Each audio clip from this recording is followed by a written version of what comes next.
Hello everyone, आशा करती हूँ आप सभी स्वस्थ होंगे।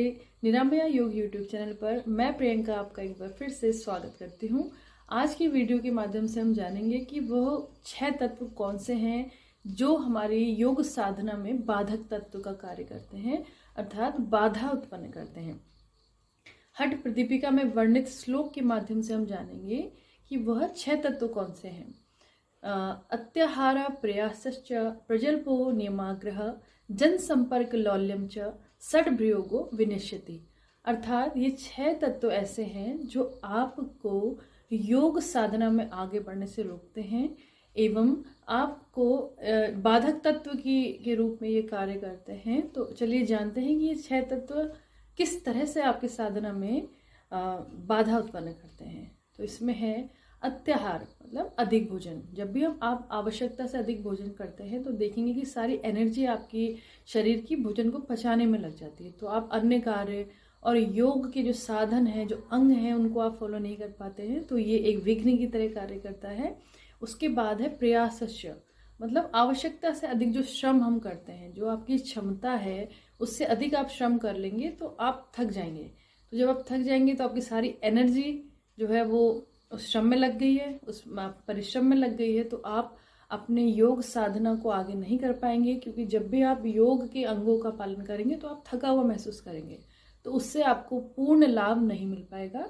उसके बाद जो तीसरा बाधक तत्व है वह है प्रजल्प। प्रजल्प मतलब आवश्यकता से अधिक बोलना, मतलब जितनी ज़रूरत है, जितना हम बोल सकते हैं, हमें उतना ही बोलना चाहिए। ज़रूरत से ज़्यादा यदि आप बोलते हैं तो आप उसमें भी आप देखते हैं कि आपकी एनर्जी का लॉस होता है।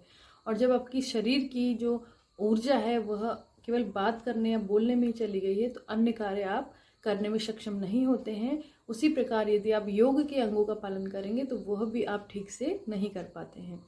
अत्याहार प्रयासस् प्रजल्प।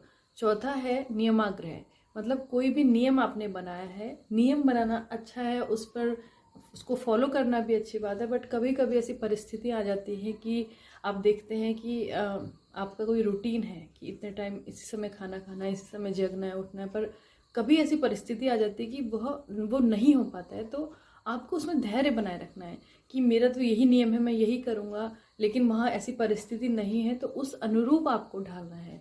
आपको थोड़ा सा तपस्वी बनना है कि अगर उस परिस्थिति में आपको वो चीज़ नहीं मिली है तो आपको वहाँ पे धैर्य बना के रखना है, क्योंकि हर समय आप ही के अनुसार चीज़ें चले ऐसा संभव नहीं है।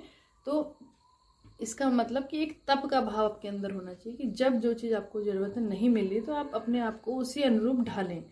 और उसके बाद आपका जो 5वां बाधक तत्व है जनसंपर्क, यानी कि आप अधिक जनसंपर्क, मतलब बहुत सारे लोगों के बीच में जब आप रहते हैं तो आप देखेंगे कि आप अपने लक्ष्य से भटक जाते हैं कि करना आपको कुछ है, लेकिन जब बहुत सारे लोगों के बीच में आप रहेंगे तो उससे आपका जो एक रियल गोल है वो आप भूल जाते हैं और लोगों के बीच में रहते हैं। तो ये भी अंग आपको, ये भी जो तत्व है वो योग साधना में आपके लिए बाधक तत्व का कार्य करता है, क्योंकि सारा समय आपने बाहरी लोगों को दे दिया तो आप स्वयं को और योग को समय नहीं दे पाएंगे।